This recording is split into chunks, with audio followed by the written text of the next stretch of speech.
Halo, assalamualaikum warahmatullahi wabarakatuh. Perkenalkan, nama saya Rati. Kembali lagi di podcast Rati. Nah, di sini saya kedatangan seseorang motivator yang bisa untuk memotivasi kita untuk kedepannya. Perkenalkan dulu namanya Kak. Ya, perkenalkan, nama saya Hajijah. Saya asalnya dari Sambas. Jadi di sini saya lagi berkuliah di salah satu universitas, yaitu Universitas Tanjung Pura. Bagaimana kabarnya untuk saat ini Kak? Ya, alhamdulillah masih sehat ya. Iya. Di cuaca yang ya bisa dikatakan ekstrim gini, Iya. masih sehat lah, alhamdulillah. Apa sih kesibukan Kakak saat ini? Ya, jadi saat ini masih sibuk kuliah, juga organisasi, juga sambil-sambil kerja juga. Seperti itu. Kakak ikut organisasi kan? Ya. Bagaimana sih caranya Kakak bisa mengatur waktu gitu? Ya. Hal ini juga sering dipertanyakan gitu oleh teman-teman Iya, gitu pasti kan. ya, Kak. Pasti. Sama juga kayak teman-teman yang lain gitu ya, kayak kawan-kawan mahasiswa yang lain. Jadi bukan saya sendiri gitu yang berkuliah, ikut organisasi gitu, sambil kerja juga. Banyak atau sebagian juga mahasiswa itu melakukan hal yang sama seperti itu. Jadi untuk manajemen waktu sih memang tergantung dari kitanya sendiri ya. Bagaimana cara kita itu untuk membagi waktu itu secara adil gitu. Bagaimana cara membagi waktu untuk kuliah, untuk organisasi, untuk pekerjaan, sehingga itu tidak ada yang terbengkalai gitu di antara salah satu itu gitu. Ya. Dalam kampus Kakak itu terdapat beberapa organisasi yang Kakak ikuti. Ya. Ya. Ada berapa? Ada berapa organisasi? Ya, jadi kan di kampus itu ada organisasi luar dan organisasi dalam gitu. Dan dua-duanya itu saya ikutin gitu. Wow, hebat ya Kak. Iya. Perlu disebutkan kan? Iya, tolong disebutkan Kak. Iya. Jadi dari dalam dulu ya, dari dalam kampus itu pertama kali itu saya mengikutin itu LDF, Lembaga Dakwah Fakultas. Jadi pas maba lah ya, pas maba itu kita udah kayak dikenalkan oleh LDF gitu. Iya, biar kita bisa public speaking. Iya. Sehingga pada semester 3 itu saya udah masuk gitu ke organisasi itu.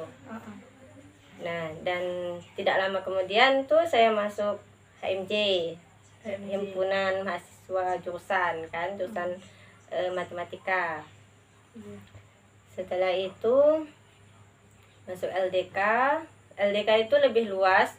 Kalau LDF itu kan untuk fakultas, kalau LDK itu untuk seuntan gitu, Universitas Tanjung Pura. Lebih luas. Lebih luas ya. Iya. Dan tidak hanya berhenti di situ gitu kan. Masih lanjut. Wow. Saya masih lanjut gitu sekitar semester 5 atau 6 gitu, udah memberanikan diri untuk ke luar kampus gitu, organisasi yang ada di luar kampus. Itu organisasinya apa saja ya Kak? Itu saya masuk kami kemarin. Kami itu Komisariat Mahasiswa Muslim Indonesia. Aksi. Komisi Aksi Komisariat Aksi Mahasiswa Muslim Indonesia. Ya. Tapi ada juga GMSPP itu untuk perkumpulan anak Sambas, dan juga udah itu jaraknya. Apakah Kakak merasa terganggu dengan kuliah Kakak? Kan Kakak kan mengikuti organisasi itu di luar dan di dalam kampus. Iya, nah, apakah Kakak itu merasa terganggu? Iya. Untuk masa terganggu sih enggak juga. Karena kan untuk organisasi kan memang dia tidak mengambil waktu jadwal kuliah kita kan. Jadi jadwal kuliah itu kan memang saya kan anak pagi ya, rek A gitu. Jadi pagi itu memang untuk kuliah. Jadi pas sore, weekend itu baru untuk organisasi. Seperti itu. Selain mengikuti organisasi di kampus, apakah ada kegiatan di luar yang kakak kerjakan, entah seperti mengajar dan lain-lainnya? Ya, ada. Jadi saya juga bekerja itu ngajak les gitu. Mengajar les. Kadang itu seminggu itu 3 kali pertemuan, kadang 4 kali pertemuan seperti itu. Itu yang saya ajarin tuh anak dari TK pernah, SD sampai SMA pernah. Bahkan kemarin juga pernah anak kuliahan itu pas mahasiswa baru itu kan minta ajarin matematika gitu kan sesuai jurusan saya. Jadi pernah juga diajarin. Sama-sama mahasiswa. Iya, sama-sama mahasiswa. Apa sih tanggapan orang tua kakak dengan kesibukan yang saat ini yang kakak lakukan? Iya. Sebenarnya pun di awal tuh orang tua pun pengen kita kuliah aja gitu kan. Iya. Fokus untuk belajar aja gitu. Jangan yang lain-lain gitu. Tapi namanya juga kita mahasiswa nih, kita mencari jati diri kita gitu kan, Mencari pengalaman, pengalaman ya. juga. Apalagi saya kan dari Sambas, dari kampung kan, terus istilahnya kayak merantau lah Pontianak kan. Ingin mencari lebih tahu Iya, lagi, ingin jadi mencari lebih dalam lagi lah ya. Pengalaman, Iya. cari kawan baru kan seperti itu. Jadi awalnya juga ndak terlalu diizinkan oleh orang tua, cuman karena kita buktikan gitu ya, kita tuh bisa gitu. Nggak ganggu juga pelajaran gitu kan, dengan pertahankan nilai kita gitu kan, organisasi kita, perilaku kita ya, akhirnya orang tua itu mengizinkan terbuka lah itu. Apa saja sih kendala saat kakak mengajar? Kakak kan mengajar itu kan ada yang mahasiswa, ada mahasiswa kan, dan juga ada anak TK. Iya. Di situ di mana sih yang lebih menantang gitu ya bagi kakak? Jadi ini jujur ya, kalau mengajar nih semuanya nih ada yang enak dan enggaknya juga. Itu kan. Iya, pastilah ya. Apalagi kalau anak TK tuh, anak-anak itu aduh gitu ya. Iya kan. Kalau kita mau marah takut emaknya marah gitu. Iya. Tapi kalau kita ajarin benar-benar, dianya nih banyak main, banyak tingkah kan, kayak gitu, harus sabar gitu kan.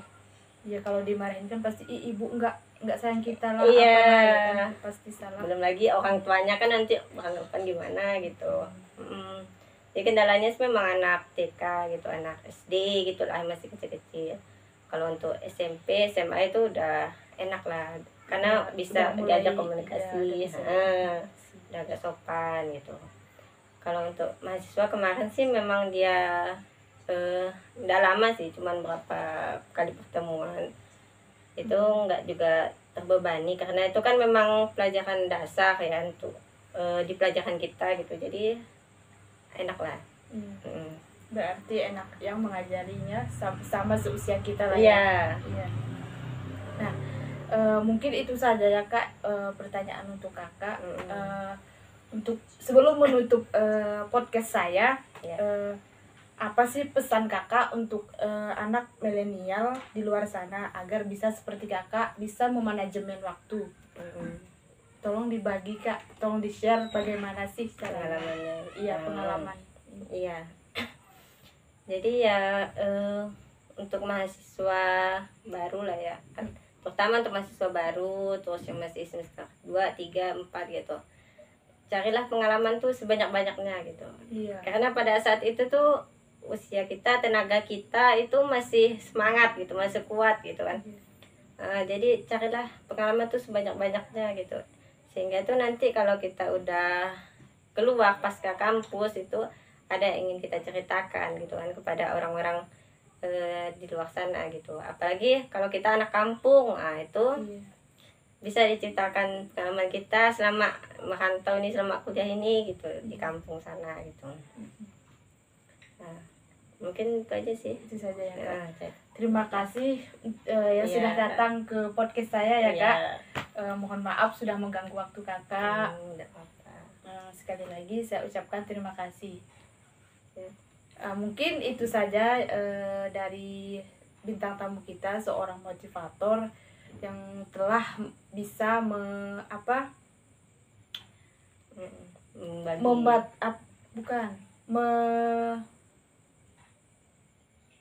Kak?